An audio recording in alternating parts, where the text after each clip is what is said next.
You're listening to KZOM, Oleander Public Radio.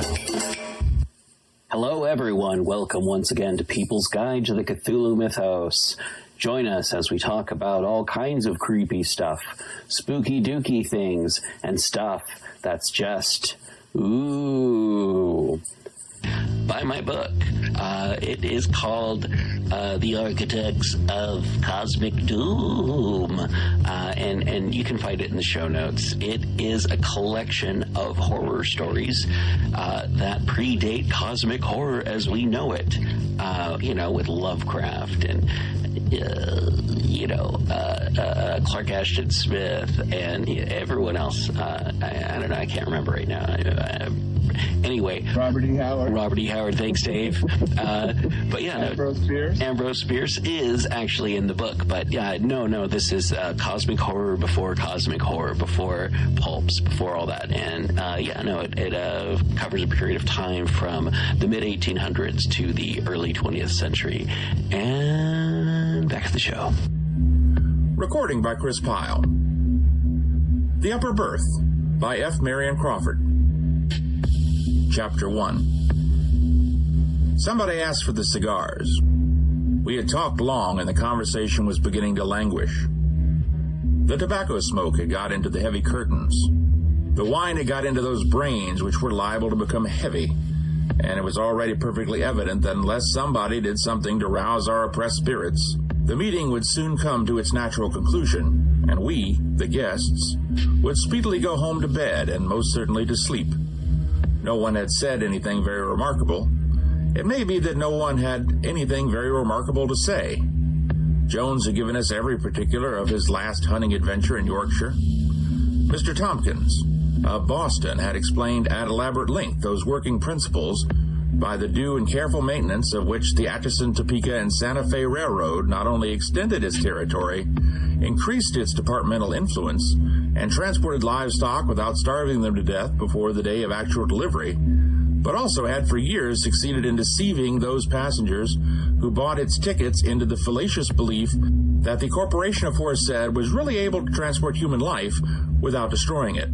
Signor Tombola had endeavored to persuade us by arguments, which we took no trouble to oppose, that the unity of his country in no way resembled the average modern torpedo, carefully planned, constructed with all the skill of the greatest European arsenals, but when constructed, destined to be directed by feeble hands into a region where it would undoubtedly explode, unseen, unfeared, and unheard, into the illimitable wastes of political chaos.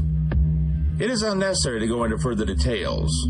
The conversation had assumed proportions which would have bored Prometheus on his rock, which would have driven Tantalus to distraction, and which would have impelled Ixion to seek relaxation in the simple but instructive dialogues of Herr Ollendorf, rather than submit to the greater evil of listening to our talk.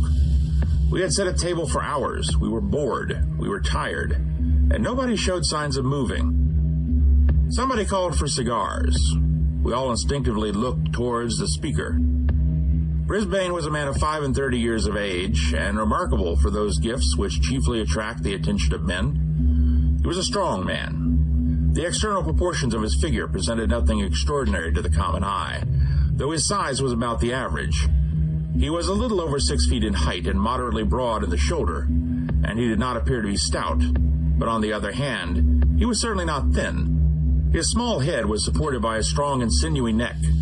His broad, muscular hands appeared to possess a peculiar skill in breaking walnuts without the assistance of the ordinary cracker. And seeing him in profile, one could not help remarking the extraordinary breadth of his sleeves and the unusual thickness of his chest.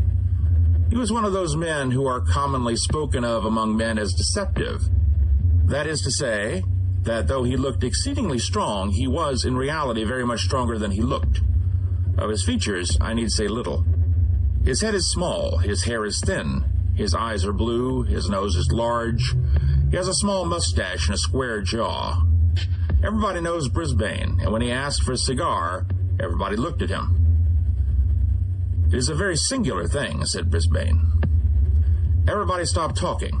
Brisbane's voice was not loud, but possessed a peculiar quality of penetrating general conversation, and cutting it like a knife. Everybody listened. Brisbane, perceiving that he had attracted their general attention, lit his cigar with great equanimity. "It is very singular," he continued, "that thing about ghosts. People are always asking whether anybody has seen a ghost. I have." "Bosh. What, you?" "You don't mean to say, Brisbane. Well, for a man of his intelligence." A chorus of exclamations greeted Brisbane's remarkable statement. Everybody called for cigars, and Stubbs, the butler, suddenly appeared from the depths of nowhere with a fresh bottle of dry champagne. The situation was saved. Brisbane was going to tell a story.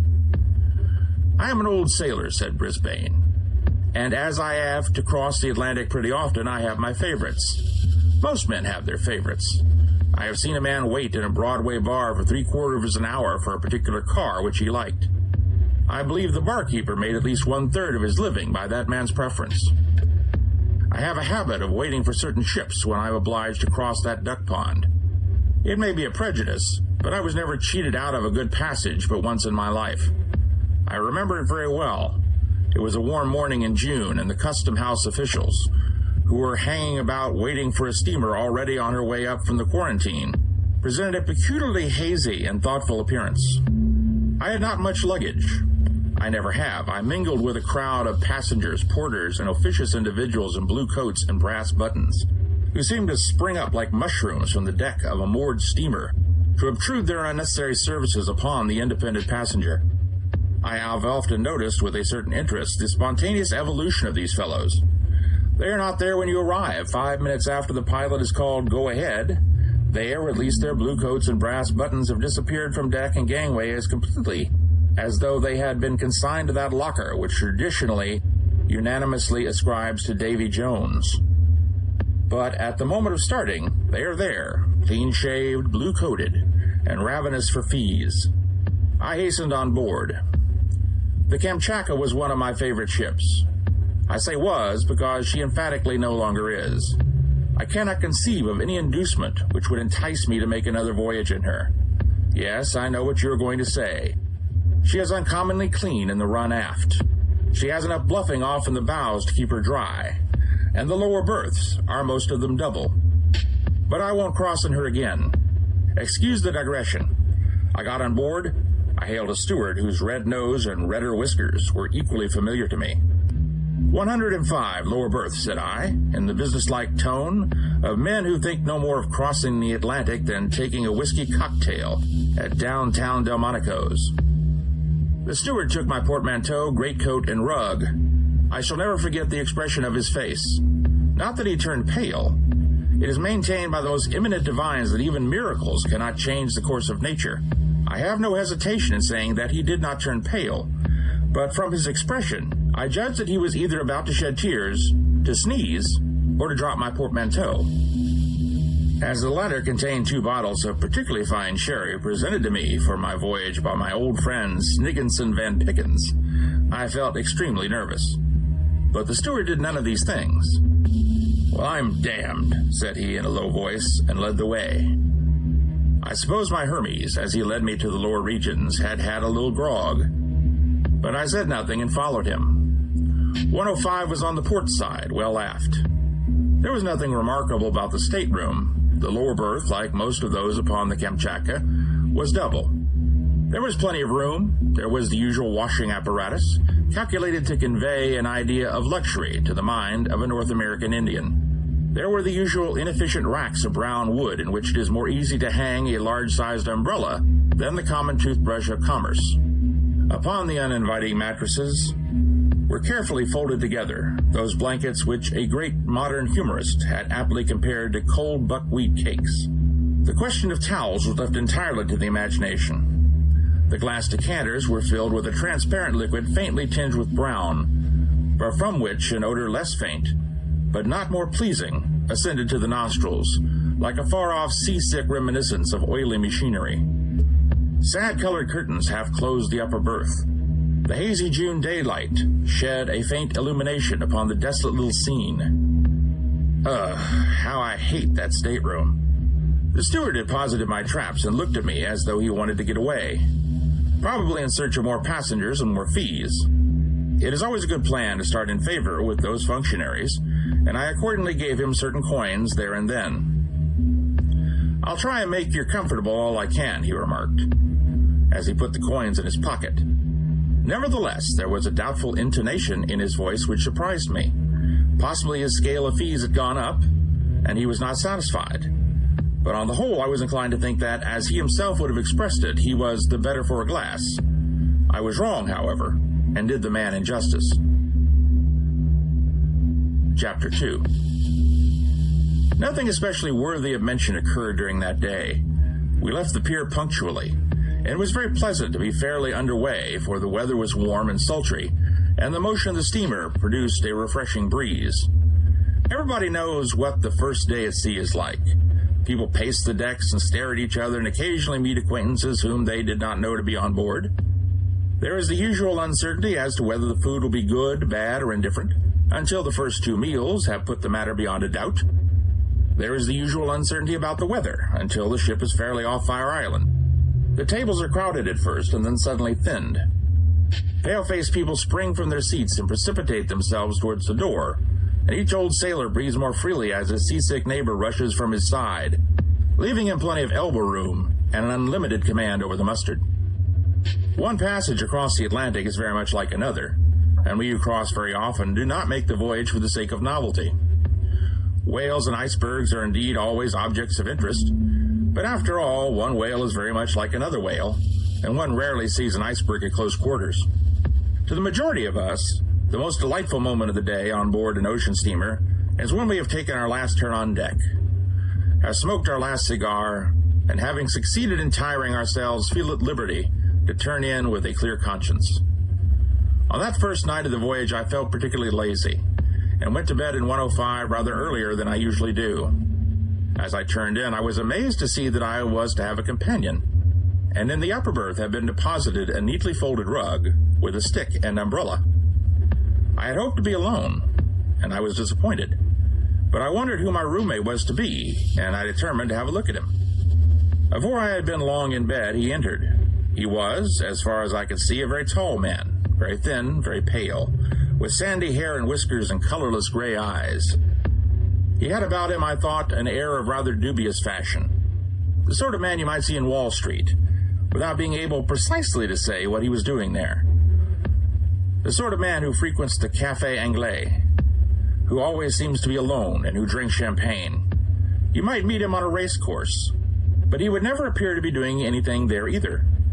A little overdressed, a little odd. There are 3 or 4 of his kind on every ocean steamer. I made up my mind that I did not care to make his acquaintance, and I went to sleep saying to myself that I would study his habits in order to avoid him. If he rose early, I would rise late. If he went to bed late, I would go to bed early. I did not care to know him. If you once know people of that kind, they are always turning up. Poor fellow. I need not have taken the trouble to come to so many decisions about him, for I never saw him again after that first night in 105. I was sleeping soundly when I was suddenly waked by a loud noise. To judge from the sound, my roommate must have sprung with a single leap from the upper berth to the floor. I heard him fumbling with the latch and bolt of the door, which opened almost immediately, and then I heard his footsteps as he ran at full speed down the passage, leaving the door open behind him. The ship was rolling a little, and I expected to hear him stumble or fall, but he ran as though he were running for his life. The door swung on its hinges with the motion of the vessel, and the sound annoyed me. I got up and shut it and groped my way back to my berth in the darkness. I went to sleep again, but I have no idea how long I slept. When I woke, it was still quite dark, but I felt a disagreeable sensation of cold, and it seemed to me that the air was damp. You know, the peculiar smell of a cabin which has been wet with seawater. I covered myself up as well as I could and dozed off again, framing complaints to be made the next day, and selecting the most powerful epithets in the language. I could hear my roommate turn over in the upper berth. He had probably returned while I was asleep. Once I thought I heard him groan, and I argued that he was seasick. This is particularly unpleasant when one is below. Nevertheless, I dozed off and slept till early daylight. The ship was rolling heavily, much more than on the previous evening, and the gray light which came in through the porthole changed in tint with every movement, according as the angle of the vessel's side turned the glass seawards or skywards. It was very cold, unaccountably so for the month of June. I turned my head and looked at the porthole, and saw to my surprise that it was wide open and hooked back. I believe I swore audibly, then I got up and shut it. As I turned back, I glanced at the upper berth. The curtain was drawn close together. My companion had probably felt cold as well as I. It struck me that I had slept enough. The stateroom was uncomfortable, though, strange to say. I could not smell the dampness, which had annoyed me in the night. My roommate was still asleep. Excellent opportunity for avoiding him, so I dressed at once and went on deck. The day was warm and cloudy with an oily smell on the water. It was 7 o'clock as I came out, much later than I had imagined. I came across a doctor who was taking his first sniff of the morning air. He was a young man from the west of Ireland, a tremendous fellow with black hair and blue eyes, already inclined to be stout. He had a happy-go-lucky, healthy look about him, which was rather attractive. "Fine morning," I remarked, by way of introduction. "Well," said he, eyeing me with an air of ready interest, "it's a fine morning and it's not a fine morning. I don't think it's much of a morning." "Well, no, it is not so very fine," said I. "It's just what I call fugly weather," replied the doctor. "It was very cold last night, I thought," I remarked. "However, when I looked about, I found that the porthole was wide open. I had not noticed it when I went to bed. And the stateroom was damp, too." "Damp?" said he. "Whereabouts are you?" 105. To my surprise, the doctor started visibly and stared at me. "What is the matter?" I asked. "Oh, nothing," he answered. "Only everybody has complained of that stateroom for the last 3 trips." "I shall complain too," I said. "It has certainly not been properly aired. It is a shame." "I don't believe it can be helped," answered the doctor. "I believe there is something. Well, it's not my business to frighten passengers." "You need not be afraid of frightening me," I replied. "I can stand any amount of damp. If I should get a bad cold, I will come to you." I offered the doctor a cigar, which he took and examined very critically. "It is not so much the damp," he remarked. "However, I dare say you will get on very well. Have you a roommate?" "Yes, a deuce of a fellow who bolts out in the middle of the night and leaves the door open." Again, the doctor glanced curiously at me. Then he lit the cigar and looked grave. "Did he come back?" he asked presently. "Yes, I was asleep, but I waked up and I heard him moving. Then I felt cold and went to sleep again. This morning I found the porthole open." "Look here," said the doctor quietly. "I don't care much for this ship. I don't care a rap for her reputation. I tell you what I will do. I have a good-sized place up here. I will share it with you, though I don't know you from Adam." I was very much surprised at the proposition. I could not imagine why he should take such a sudden interest in my welfare. However, his manner, as he spoke of the ship, was peculiar. "You are a very good doctor," I said, "but really, I believe even now the cabin could be aired or cleaned out or something. Why do you not care for the ship?" "We are not superstitious in our profession, sir," replied the doctor, "but the sea makes people so. I don't want to prejudice you, and I don't want to frighten you. But if you will take my advice, you will move in here." "I would as soon see you overboard," he said earnestly, "as know that you or any other man was to sleep in 105. "Good gracious, why?" I asked. "Just because on the 3 last trips the people who have slept there actually have gone overboard," he answered gravely. The intelligence was startling and exceedingly unpleasant, I confess. I looked hard at the doctor to see whether he was making game of me, but he looked perfectly serious. I thanked him warmly for his offer, but told him I intended to be the exception to the rule by which everyone who slept in that particular stateroom went overboard.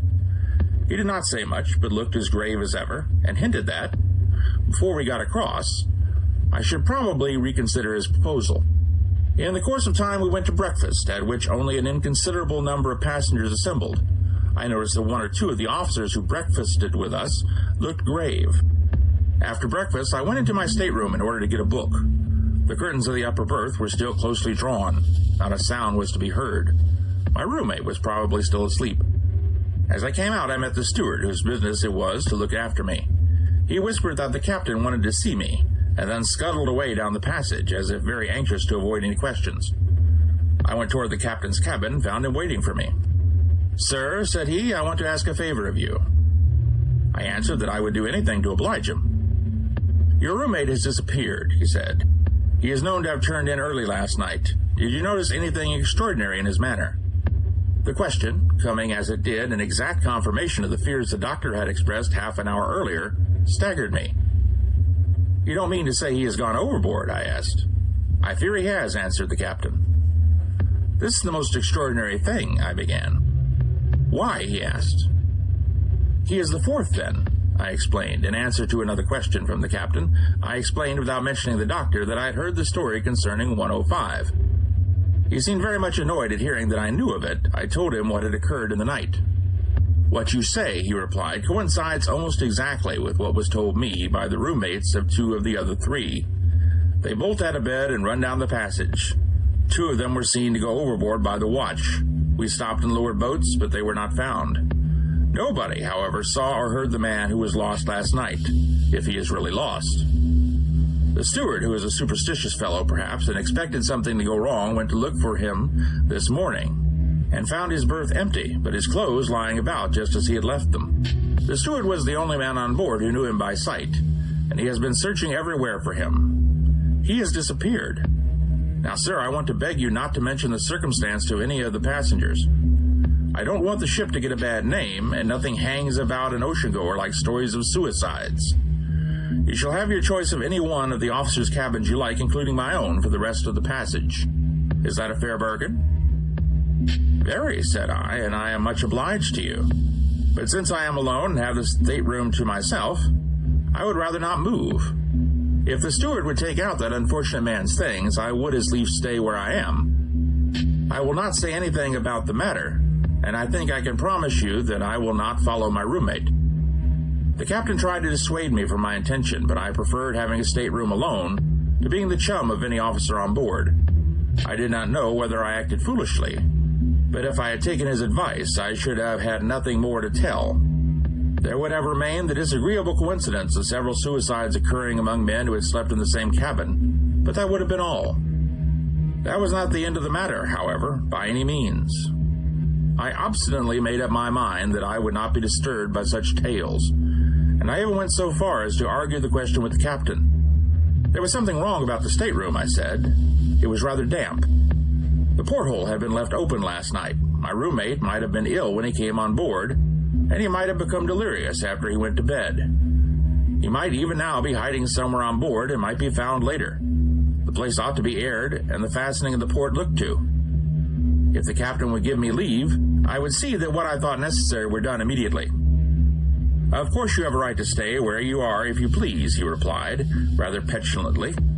"But I wish you would turn out and let me lock the place up and be done with it."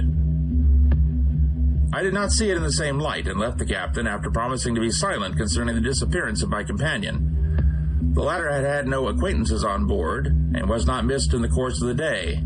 Towards evening I met the doctor again, and he asked me whether I had changed my mind. I told him I had not. "Then you will before long," he said, very gravely. Chapter 3. We played whist in the evening, and I went to bed late. I will confess now that I felt a disagreeable sensation when I entered my stateroom. I could not help thinking of the tall man I had seen on the previous night, who was now dead, drowned, tossing about in the long swell, 200 or 300 miles astern. His face rose very distinctly before me as I undressed, and I even went so far as to draw back the curtains of the upper berth, as though to persuade myself that he was actually gone. I also bolted the door of the stateroom. Suddenly I became aware that the porthole was open and fastened back. This was more than I could stand. I hastily threw on my dressing gown and went in search of Robert, the steward of my passage. I was very angry, I remember, and when I found him I dragged him roughly to the door of 105 and pushed him towards the open porthole. "What the deuce do you mean, you scoundrel, by leaving that port open every night? Don't you know it is against the regulations? Don't you know that if the sea heeled and the water began to come in, 10 men could not shut it? I will report you to the captain, you blackguard, for endangering the ship." I was exceedingly wroth. The man trembled and turned pale and then began to shut the round glass plate with the heavy brass fittings. "Why don't you answer me?" I said roughly. "If you please, sir," faltered Robert. "There's nobody on board as can keep this here port shut at night. You can try it yourself, sir. I ain't going to stop any longer on board of this vessel, sir. I ain't indeed. But if I was you, sir, I'd just clear out and go sleep with the surgeon, or something, I would. Look here, sir, Is that fastened what you might call securely or not, sir? Try it, sir. See if it will move a inch. I tried the port and found it perfectly tight. Well, sir, continued Robert triumphantly, I wager my reputation as an A1 steward that in half an hour it will be open again. Fasten back, too, sir. That's the horrible thing. Fasten back. I examined the great screw and the loop nut that ran on it. If I find this open tonight, Robert, I will give you a sovereign. It is not possible. You may go. Sovereign, did you say, sir? Very good, sir. Thank you, sir. Good night, sir. Pleasant repose, sir, and all manner of enchanting dreams, sir. Robert scuttled away, delighted at being released. Of course, I thought he was trying to account for his negligence by a silly story intended to frighten me, and I disbelieved him. The consequence was that he got his sovereign, and I spent a very peculiarly unpleasant night.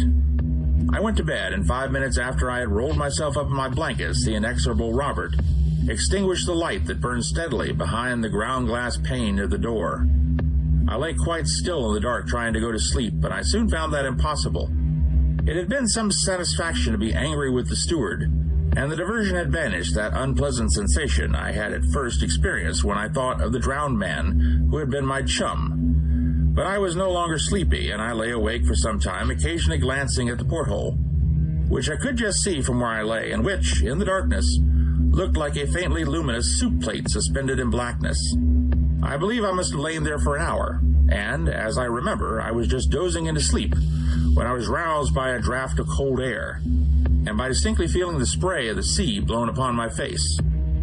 I started to my feet, and not having allowed in the dark for the motion of the ship, I was instantly thrown violently across the stateroom upon the couch, which was placed beneath the porthole. I recovered myself immediately, however, and climbed upon my knees. The porthole was again wide open and fastened back. Now, these things are facts. I was wide awake when I got up, and I should certainly have been waked by the fall had I still been dozing. Moreover, I bruised my elbows and knees badly, and the bruises were there on the following morning to testify to the fact, if I myself had doubted it. The porthole was wide open and fastened back, a thing so unaccountable that I remember very well feeling astonishment rather than fear when I discovered it. I at once closed the plate again and screwed down the loop nut with all my strength. It was very dark in the stateroom. I reflected that the port had certainly been opened within an hour after Robert had at first shut it in my presence, and I determined to watch it and see whether it would open again. Those brass fittings are very heavy and by no means easy to move. I could not believe that the clunk had been turned by the shaking of the screw. I stood peering out through the thick glass at the alternate white and gray streaks of the sea that foamed beneath the ship's side. I must have remained there a quarter of an hour. Suddenly, as I stood, I distinctly heard something moving behind me in one of the berths. And a moment afterwards, just as I turned instinctively to look, though I could, of course, see nothing in the darkness, I heard a very faint groan. I sprang across the stateroom and tore the curtains of the upper berth aside, thrusting in my hands to discover if there was anyone there. There was someone. I remember that the sensation as I put my hands forward was as though I was plunging them into the air of a damp cellar, and from behind the curtains came a gust of wind that smelled horribly of stagnant seawater. I laid hold of something that was the shape of a man's arm, but was smooth and wet and icy cold. But suddenly, as I pulled, the creature sprang violently forward against me, a clammy, oozy mass, and it seemed to me heavy and wet, yet endowed with a sort of supernatural strength. I reeled across the stateroom, and in an instant the door opened and the thing rushed out. I had not had time to be frightened, and quickly recovering myself, I sprang through the door and gave chase at the top of my speed, but I was too late. 10 yards before me I could see, I am sure I saw it, a dark shadow moving in the dimly lighted passage, quickly as the shadow of a fast horse thrown before a dog cart by the lamp on a dark night. But in a moment it had disappeared, and I found myself holding on to the polished rail that ran along the bulkhead where the passage turned towards the companion. My hair stood on end, and the cold perspiration rolled down my face. I am not ashamed of it in the least. I was very badly frightened. Still, I doubted my senses, and pulled myself together. It was absurd, I thought. The Welsh rarebit I had eaten had disagreed with me. I had been in a nightmare. I made my way back to the stateroom and entered it with an effort. The whole place smelled of stagnant seawater, as it had when I had waked on the previous evening. It required my utmost strength to go in and grope among my things for a box of wax lights. As I lighted a railway reading lantern, which I always carry in case I want to read after the lamps are out, I perceived that the porthole was again open, and a sort of creeping horror began to take possession of me, which I had never felt before nor wished to feel again. But I got a light and proceeded to examine the upper berth, expecting to find it drenched with seawater. But I was disappointed. The bed had been slept in, and the smell of the sea was strong, but the bedding was as dry as a bone. I fancied that Robert had not had the courage to make the bed after the accident of the previous night. It had all been a hideous dream. I drew the curtains back as far as I could and examined the place very carefully. It was perfectly dry, but the porthole was open again. With a sort of dull bewilderment of horror, I closed it and screwed it down, and thrusting my heavy stick through the brass loop, wrenched it with all of my might till the thick metal began to bend under the pressure. Then I hooked my reading lantern into the red velvet at the end of the couch and sat down to recover my senses, if I could. I sat there all night, unable to think of rest, hardly able to think at all. But the porthole remained closed, and I did not believe it would now open again without the application of considerable force. The morning dawned at last, and I dressed myself slowly, thinking over all that had happened in the night. It was a beautiful day, and I went on deck, glad to get out into the early, pure sunshine and to smell the breeze from the blue water, so different from the noisome, stagnant odor of my stateroom. Instinctively, I turned aft towards the surgeon's cabin. There he stood with a pipe in his mouth, taking his morning airing precisely as on the preceding day. "Good morning," said he quietly, but looking at me with evident curiosity. "Doctor, you are quite right," said I. "There is something wrong about that place." "I thought you would change your mind," he answered rather triumphantly. "You have had a bad night, eh? Shall I make you a pick-me-up? I have a capital recipe." "No, thanks," I cried, "but I would like to tell you what happened." I then tried to explain as clearly as possible precisely what had occurred, not omitting to state that I had been scared as I had never been scared in my whole life before. I dwelt particularly on the phenomenon of the porthole, which was a fact to which I could testify, even if the rest had been an illusion. I had closed it twice in the night, and the second time I had actually bent the brass and wrenching it with my stick. I believe I insisted a good deal on this point. "You seem to think I am likely to doubt the story," said the doctor, smiling at the detailed account of the state of the porthole. "I do not doubt it in the least. I renew my invitation to you. Bring your traps here, and take half my cabin." "Come and take half of mine for one night," I said. "Help me get to the bottom of this thing." "You will get to the bottom of something else if you try," answered the doctor. "What?" I asked. "The bottom of the sea. I am going to leave this ship. It is not canny." "Then you will not help me to find out?" "Not I," said the doctor quickly. "It is my business to keep my wits about me, not to go fiddling about with ghosts and things." "Do you really believe it is a ghost?" I inquired rather contemptuously. But as I spoke, I remembered very well the horrible sensation of the supernatural which had got possession of me during the night. The doctor turned sharply on me. "Have you any reasonable explanation of these things to offer?" he asked. "No, you have not." "Well, you say you will find an explanation. I say that you won't, sir, simply because there is not any." "But, my dear sir," I retorted, "do you, a man of science, mean to tell me that such things cannot be explained?" "I do," he answered stoutly, "and if they could, I would not be concerned in the explanation." I did not care to spend another night alone in the stateroom, and yet I was obstinately determined to get at the root of the disturbances. I do not believe there are many men who would have slept there alone after passing 2 such nights, but I made up my mind to try it, if I could not get anyone to share a watch with me. The doctor was evidently not inclined for such an experiment. He said he was a surgeon, and that in case any accident occurred on board, he must be always in readiness. He could not afford to have his nerves unsettled. Perhaps he was quite right, but I am inclined to think that his precaution was prompted by his inclination. On inquiry, he informed me that there was no one on board who would be likely to join me in my investigations, and after a little more conversation, I left him. A little later, I met the captain and told him my story. I said that if no one would spend the night with me, I would ask leave to have the light burning all night, and would try it alone. "Look here," said he, "I will tell you what I will do. I will share your watch myself, and we will see what happens. It is my belief that we can find out between us. There may be some fellow skulking on board who steals a passage by frightening the passengers. It is just possible that there may be something queer in the carpentering of that berth. I suggested taking the ship's carpenter below and examining the place, but I was overjoyed at the captain's offer to spend the night with me. He accordingly sent for the workman and ordered him to do anything I required. We went below at once. I had all the bedding cleared out of the upper berth, and we examined the place thoroughly to see if there was a board loose anywhere, a panel which could be opened or pushed aside. We tried the planks everywhere, tapped the flooring, unscrewed the fittings of the lower berth, and took it to pieces. In short, there was not a square inch of that stateroom which was not searched and tested. Everything was in perfect order, and we put everything back in its place. As we were finishing our work, Robert came to the door and looked in. "Well, sir? Find anything, sir?" he asked with a ghastly grin. "You were right about the porthole, Robert," I said, and I gave him the promised sovereign. The carpenter did his work silently and skillfully, following my directions. When he had done, he spoke.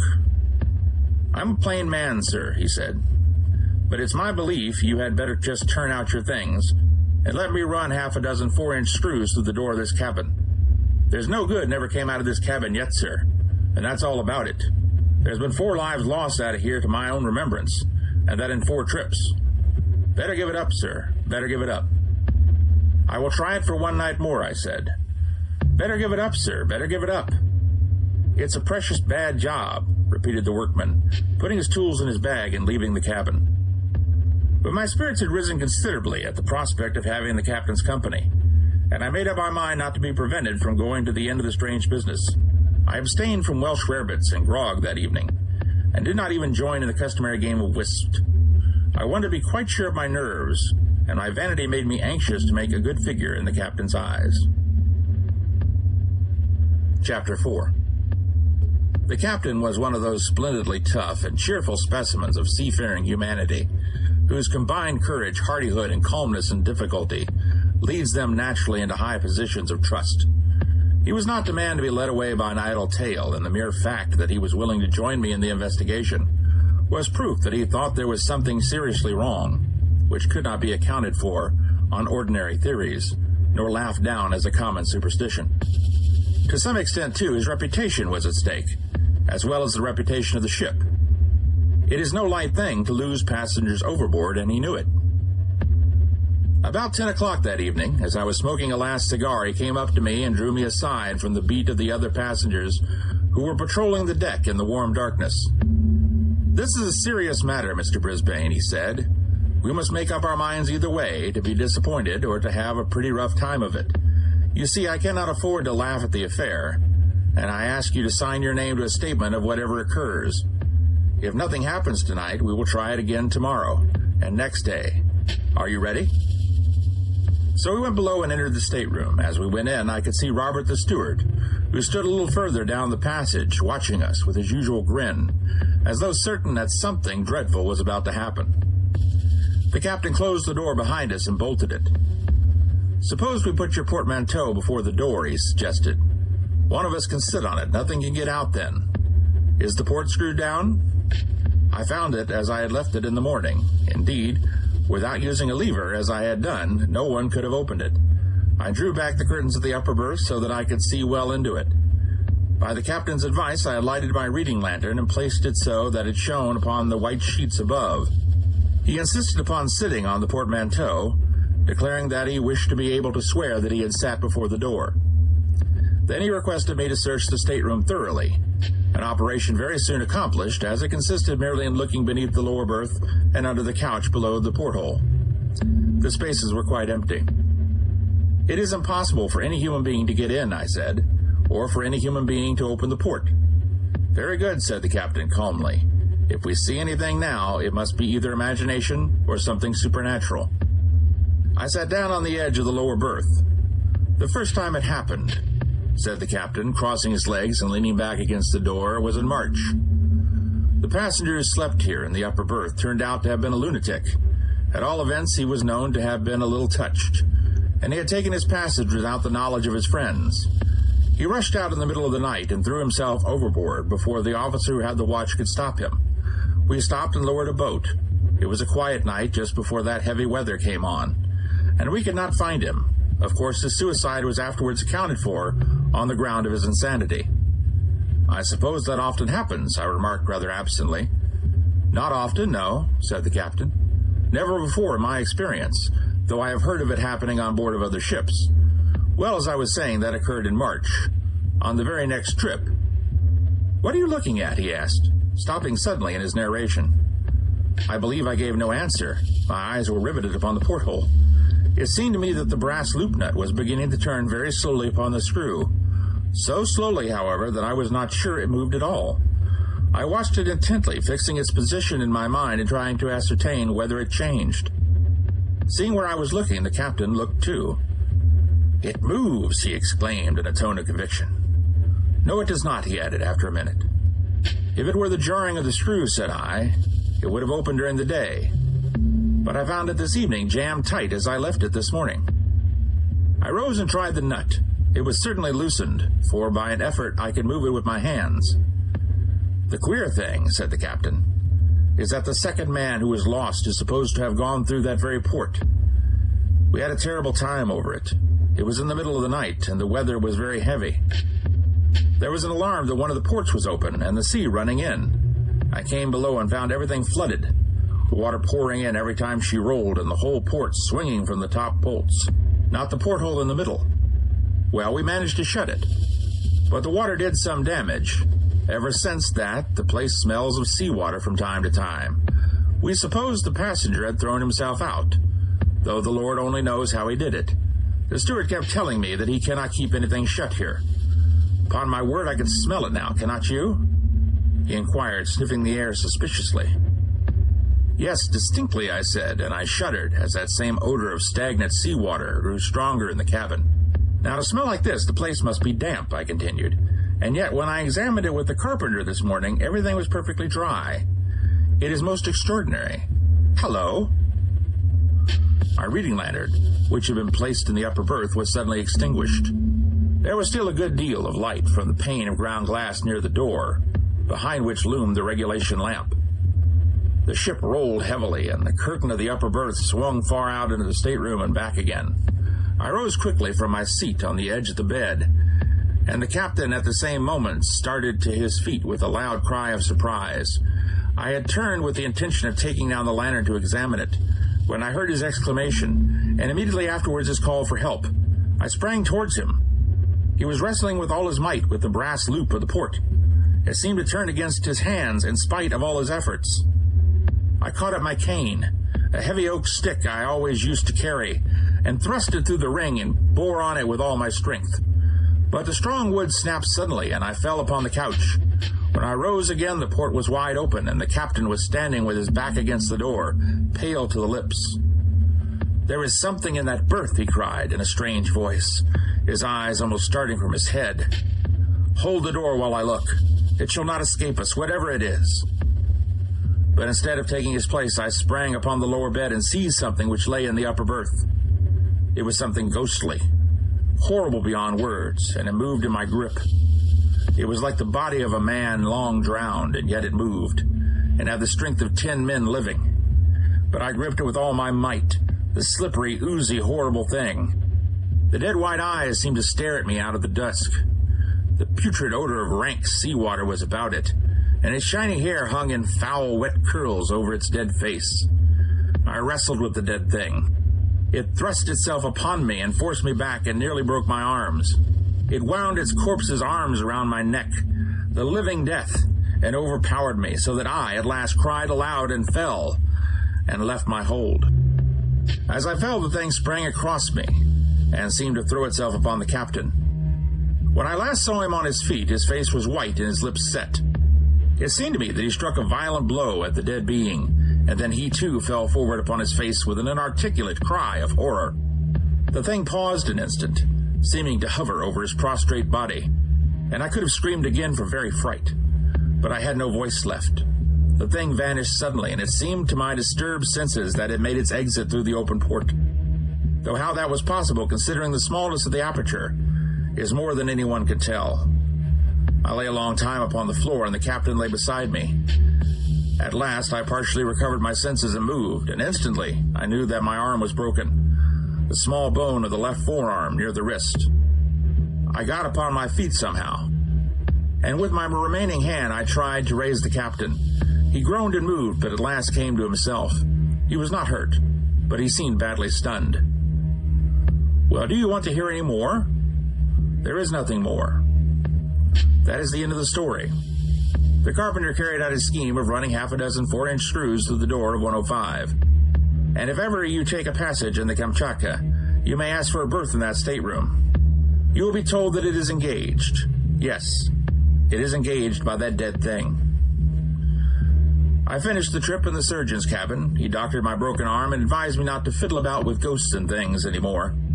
The captain was very silent and never sailed again in that ship, though it is still running. And I will not sail in her either. It was a very disagreeable experience, and I was very badly frightened, which is the thing I do not like. That is all. That is how I saw a ghost. If it was a ghost, it was dead anyhow.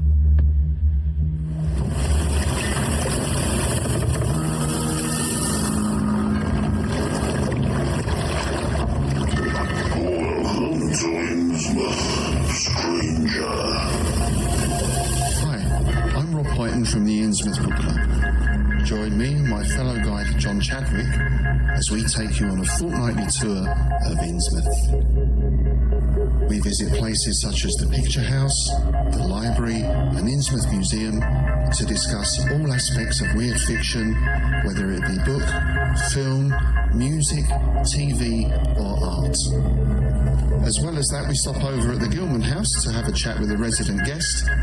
That includes authors, artists, musicians, in fact Lovecraftian creatives of all types. You can find our free shows on Patreon, and there you can also sign up as a patron, which brings you bonus content, plus a monthly PDF copy of Innsmouth News, which features articles, author spotlights, all the latest news and reviews, and more. You can find us at patreon.com/InnsmouthBC. We hope to see you soon, because remember, Innsmouth isn't just a place, it's a state of mind. Check out the show notes or go to pgttcm.com for more information. And also check us out on Facebook, Instagram, YouTube, and all the other places where podcast stuff exists. All right, back to the show. In Legacy Door, a lurker from space casts a shadow over time. We opened our eyes upon the human world. We found ourselves lying on an especially yielding bed in a room displaying scattered relics of their shallow past, tied together by more recently produced items meant to blend with the relics. Typical. A sensitive journalist dreams of unknown lives. Seems like every time I close my eyes, they get stronger.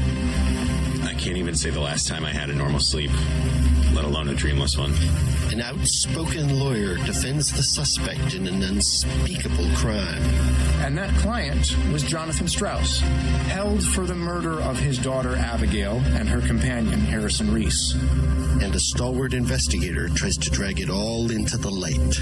Some of the Reeses and the Strausses have been involved with something that seems to include an obsession with bloodlines and longevity for at least decades. Legacy Door is a weekly cosmic horror mystery podcast. An ensemble of actors tell a story, also available in paperback, Kindle, and audiobook. Available now.